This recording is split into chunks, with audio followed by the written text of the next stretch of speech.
बारामती विमान अपघातात उपमुख्यमंत्री अजित पवार यांचा दुर्दैवी निधन झाले। विमानातील 6 प्रवाशांचा मृत्यू अपघातात लँडिंग वेळेत झाला।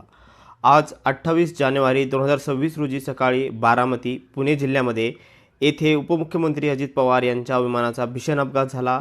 हा अपघात त्यांच्याकडून बारामतीतील विविध प्रचार सभांमध्ये जाण्यासाठी लँडिंग करत असताना घडला। प्राथमिक माहितीनुसार विमान लँडिंग दरम्यान रुळेवरून कोसळले आणि तात्काळ आग लागली। अपघातात उपमुख्यमंत्री अजित पवार यांचा दुर्दैवी मृत्यू झाला आहे। प्राथमिक वृत्तानंतर या विमानात सुमारे 5 ते 6 प्रवासी होते, पण नेमका आकडा अद्याप स्पष्ट झालेला नाही।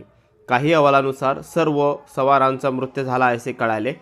आतापर्यंत उपलब्ध माहितीनुसार इतर सवारांमध्ये पायलट, क्रू मेंबर आणि सुरक्षा रक्षक यांचा समावेश असण्याची शक्यता दर्शवण्यात येत आहे, पण अधिकृत आकडे अजून येणे बाकी आहे। प्राथमिक अहवालानुसार विमान बारामती विमानतळावर लँड करण्याच्या प्रयत्नात असताना अचानक नियंत्रणाबाहेर गेल्याची माहिती आहे। विमान लँडिंग दरम्यान रचनेवरून फिसलून शेताच्या एका भागात पडले आणि त्याला आग लागल्याचे दृश्य दिसते। अजित पवार आज बारामतीमध्ये 4 प्रचार सभा घेण्याच्या कार्यक्रमासाठी रवाना झाले होते। ही सभा जिल्हा परिषद आणि पंचायत समिती निवडणुकीसाठी आयोजित केल्या होत्या।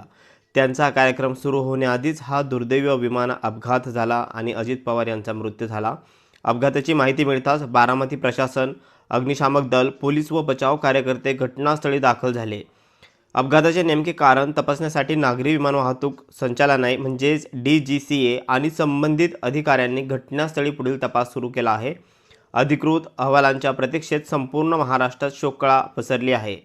विमानातील सवारांची अंतिम संख्या आणि अधिकृत मृत्यूंची आकडेवारी अद्याप स्पष्ट झालेली नाही। अधिकृत DGCA किंवा सरकारी घोषणा येताच ही माहिती अधिकृत स्वरूपात पुढे दिली जाईल।